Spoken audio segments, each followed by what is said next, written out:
Once again, good morning and welcome to our general mathematics class. We are down to the last chapter for general mathematics, and it only has 4 lessons. This chapter is, I should say, it's more of an English class. So you need to review your sentences and your grammar with me, as we'll do with chapter 5. Chapter 5 is about logic, and our first lesson is about propositions and logical operators. Let's start, okay? Our memory verse is found in Isaiah 1 verse 18. It says, "Come now, let us reason together, says the Lord. Though your sins are like scarlet, they shall be as white as snow. Though they are red like crimson, they shall become like wool." Now, your boosters today is to find 2 Bible verses with compound propositions. You might ask, "Ma'am, what is a compound proposition?" We will answer that as we go through our lesson today. And here's our venture. At the end of today's class, we'll be able to do 4 things. First, illustrate a proposition. Second, symbolize proposition. Third, distinguish between simple and compound proposition. And the last one is perform the different types of operations on propositions. I told you a while ago that this is more of an English class. So our venture activity is, what kind of sentence is it? Prepare your chat boxes as you answer with me. Now, we need to read each sentence. And in the chat box, tell me whether it's declarative, interrogative, imperative, or exclamatory. We're back. Prepare your chat boxes as you answer with me. The first sentence is, "Do you know my brother?" Do you know my brother? What kind of sentence is it? Is it declarative, interrogative? Very good. It's interrogative. It's asking questions. Second, "I am a teacher." I am a teacher. What sentence? Declarative. Very good. It's only giving you a statement. I am a teacher. Next, go to school right now. Go to school right now. Very good. It's imperative. Once you say a command, it's an imperative or a request. How old are you? Number 4, how old are you? Very good. It's interrogative, asking questions. Number 5, is the train late? Is the train late? Very good. It's still interrogative. Number 6, give me that pencil. Give me that pencil. It's a command, right? So it's imperative. The next one, how did Larry do on the test? How did Larry do on the test? Very good. It's asking questions. So it's interrogative. So again, a declarative sentence is simply a statement. It gives information. Interrogative, it's asking questions. Imperative, it's either giving a command or a request. And the exclamatory is something with a strong expression, like, wow, or, oh, that's wonderful. So these are the sentences. I told you it's an English class, right? Now, let me first introduce you to Aristotle. Aristotle is called the father of logic. Now, in the Depth and Region 10 Learners Module, it was mentioned that logic, or they say, what is logic? Logic is simply the art of reasoning. How you reason out, that is logic. Is it logical? So it has been studied in 600 to 300 BC. And the Greeks, most notably Thales, were the first to analyze the reasoning process formally. But it was Aristotle that they called the father of logic. And during this time, you see more of they call themselves philosophers, like George Boole as the father of symbolic logic. And he started to develop the abstract mathematical system. Like there are only symbols, like what we'll have this time later on in the lesson. And that is already a part of the big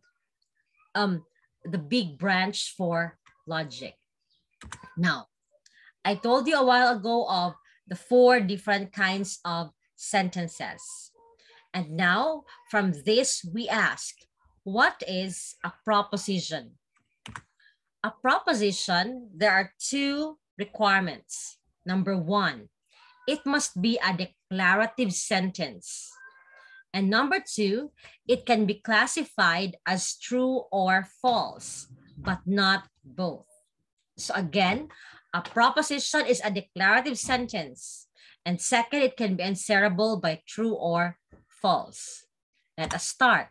Prepare your chat boxes again, because this is more of a participative activity today.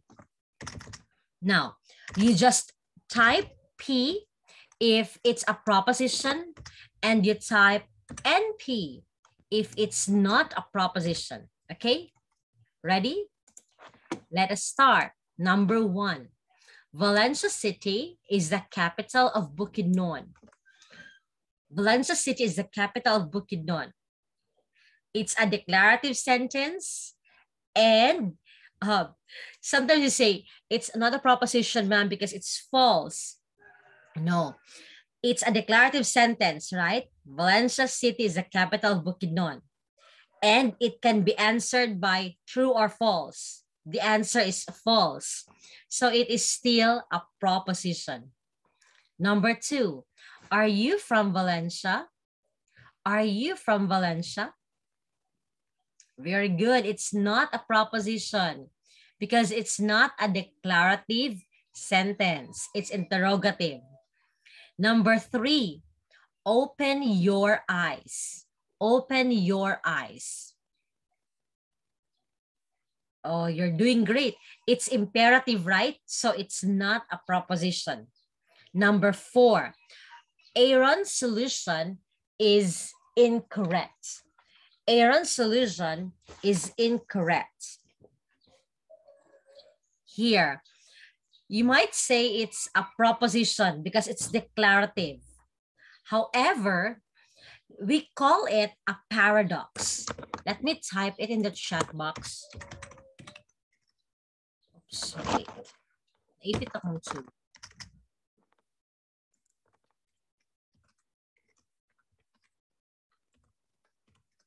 Here. Now, what is a paradox?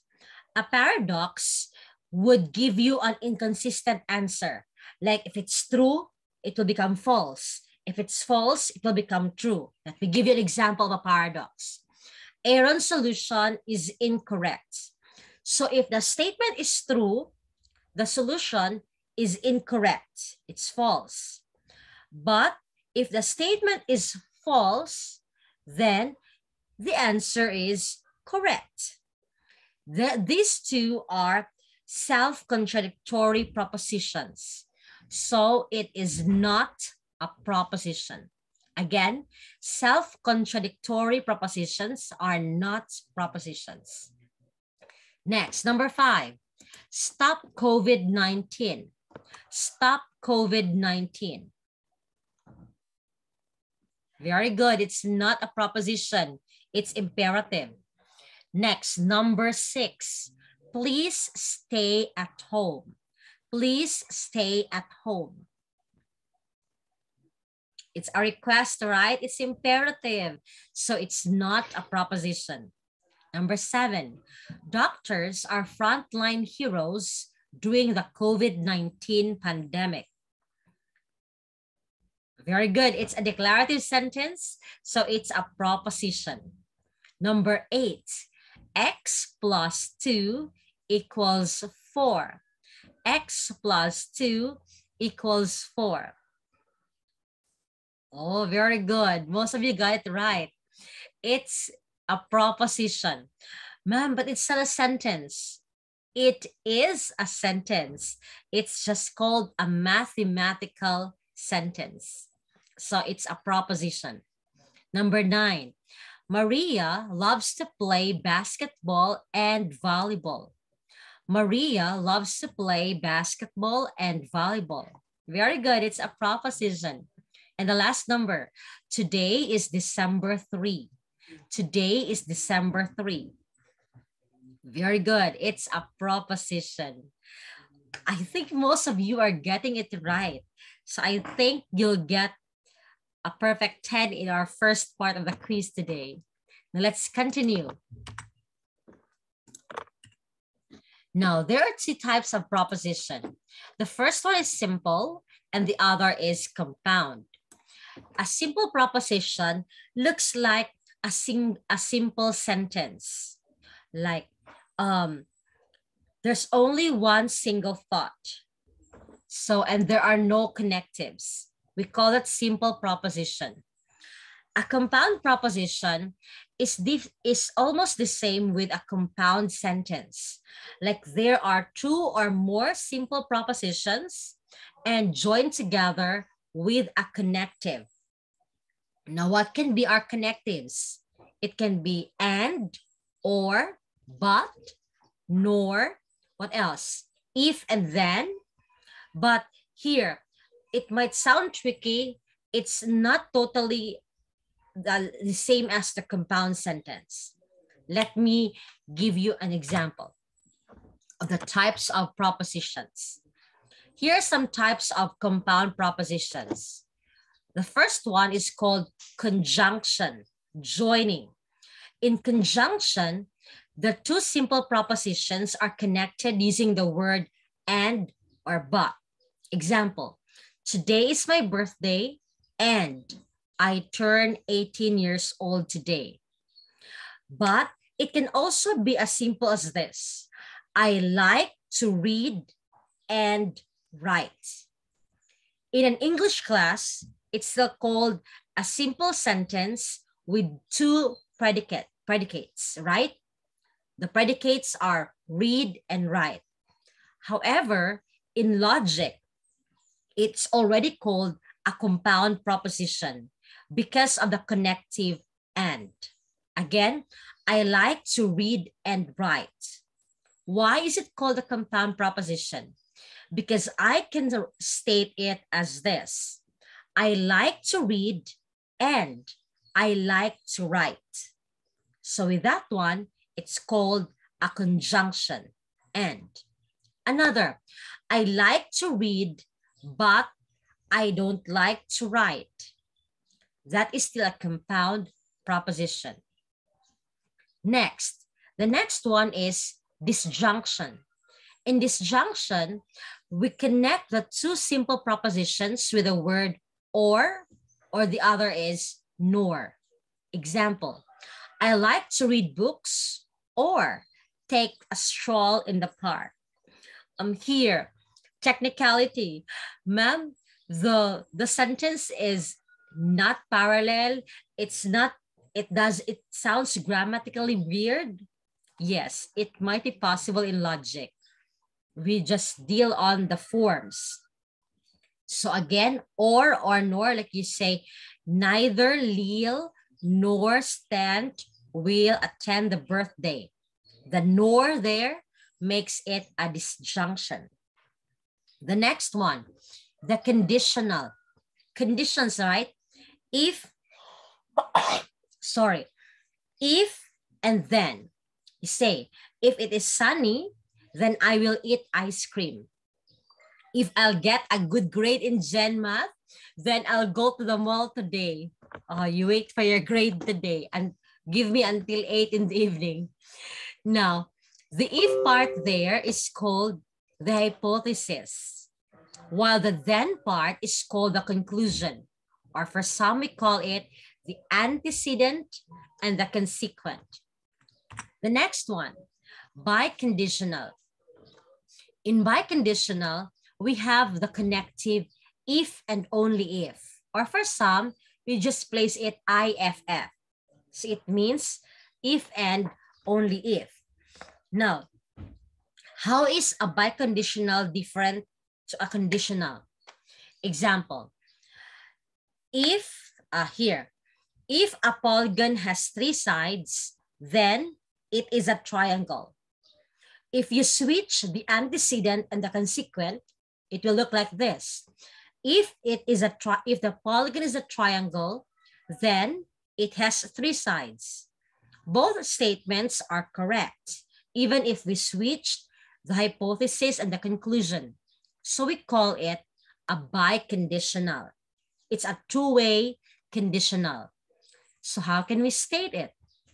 A polygon is a triangle if and only if it has 3 sides.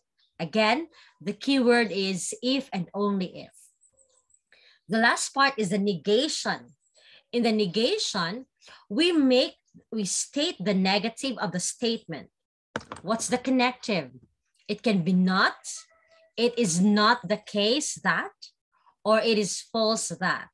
Example, the original statement is today is sunny. How can you negate it? How can you state the negative? We say it is not the case that today is sunny. I say today is not sunny. Or it is false that today is sunny. So all these 3 would mean the same. Today is not sunny. So that is the negation. Let's have a very brief review on the connectives. Conjunction, joining, and or but. Disjunction, or, nor.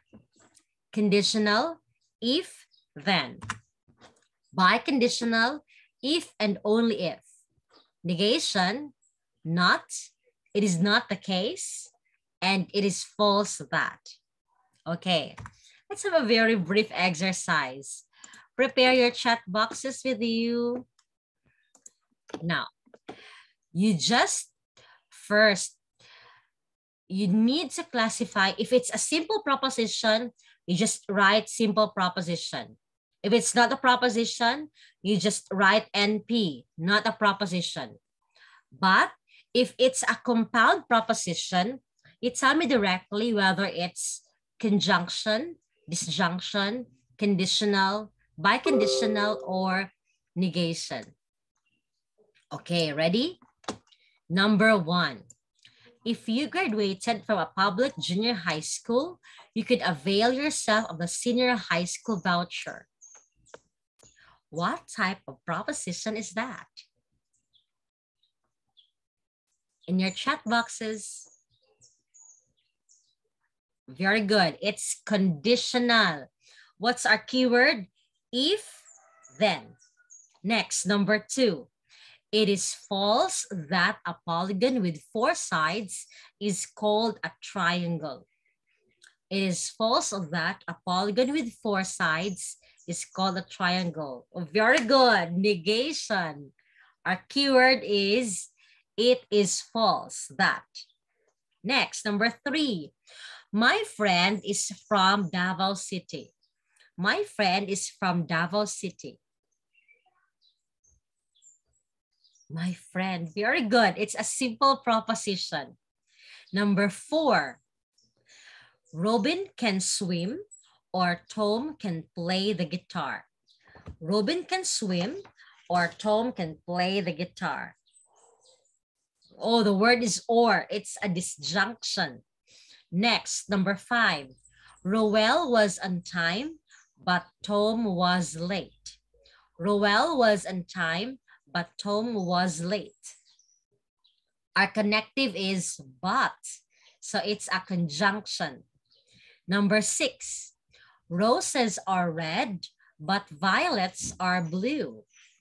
Roses are red, but violets are blue. Our connective is but, so it's a conjunction. Number 7. Today is a holiday. Today is a holiday. One of my students before answered, yay, today is a holiday. It's a simple proposition. Number 8, you could have a 50% discount if you graduated as an elementary salutatorian. What type of proposition? Very good. It's a conditional because you say if, right? But there's no then, ma'am. Because actually you can write the statement as if you graduated as an elementary salutatorian, then you could have a 50% discount. Number 9, either Elsa or Anna attends the ball. Either Elsa or Anna attends the ball. Our connective is or, so it's a disjunction. Very good. Next, number 10. You are a Valenciano if and only if you live in Valencia City. Our keyword is if and only if. So it is a biconditional. Or you give yourselves a clap. For sure, you'll get another 10 points in the quiz. Let's go to the next one. We're almost nearing the end. Now, symbols. I told you a while ago that Aristotle is the father of logic, while George Boole is the father of symbolic logic, because George only used symbols. Example, our X proposition is he is 60 years old, and our Y is he is a senior citizen. If it's a conjunction, we use this symbol. Disjunction, a V. Conditional, an arrow to the right. It should never go to the left, okay? To the right. Biconditional, 2 arrowheads. I told you it's a 2-way conditional. Negation is a curse. So example, he is 60 years old and he is a senior citizen. So X, conjunction, Y. If there's an or, X, disjunction, Y. If he is 60 years old, then he is a senior citizen. So X, arrow, Y. Next, he is a senior citizen if and only if he is 60 years old. X, double arrow, Y. He is not a senior citizen. So not Y. If I say he is not 60 years old, then it's curl X. Let's have an example. Here, the negation of the disjunction of P, not P disjunction Q, is the same as not P, but the disjunction becomes a conjunction. Conjunction, not Q. The negation of a conjunction, like not P and Q, can be not P, disjunction now, not Q. Let's have an example. Okay, prepare your chat boxes. Don't you see there? Wait first. Anaitaklob. Okay. The conjunction is found if you're using a computer on top of number 6. Ready? We write the following symbols. Our propositions are P is for I like to read books and Q is for I like to swim. So let's start. Ready? In your chat boxes, number 1. I like to read books and swim. I like to read books and swim. Can you write the symbol? Ready in your chat boxes?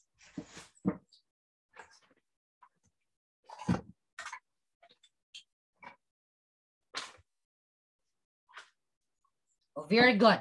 It's P and Q. Dapat kung gamay nga P, gamay pod nga P ang answer. Kung dako nga P, dako pod nga P. Kay lahi man siya og meaning. So we use the small P. Next, number 2. I like to read books or to swim. I like to read books or to swim.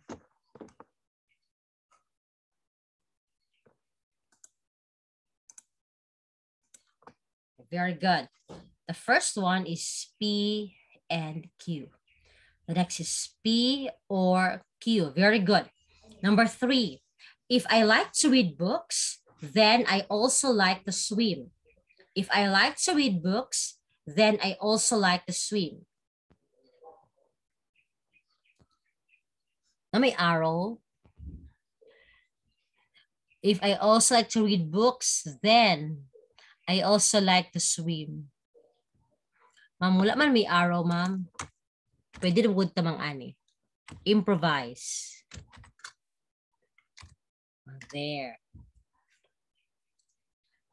Next. Oh, Jana is doing the same improvisation as mine. Now, number 4. I do not like to read books. I do not like to read books. Very good. Not P. Next, number 5. It is not the case that I like to read books and swim.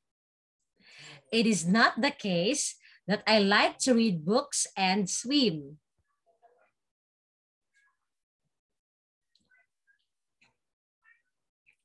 It is not the case is a negation, right? So not. I like to read books and swim. Ani. P and Q. Putangan siya parenthesis. Para it is not the case nga silang duha. What if you'll just answer without the parenthesis? It looks like this one. I do not like to read books and I like to swim. It's different. Number 6. It is false that I like to read books or swim. It is false that I like to read books or swim.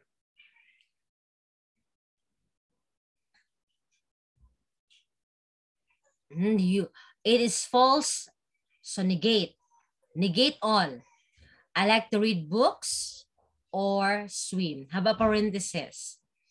Number 7.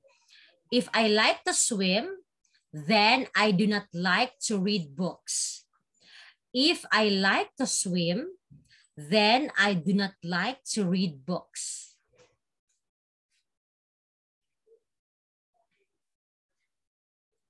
If I like to swim, then I do not like to read books. Swimming is this, then I do not like to read books. Not Q. Sorry, baliktad. If I like to swim, Q, then I don't like to read books. Not P. There. Any questions? I still have few slides, but I only have 2 minutes left. So we can go out for a while and then we can get back. Okay?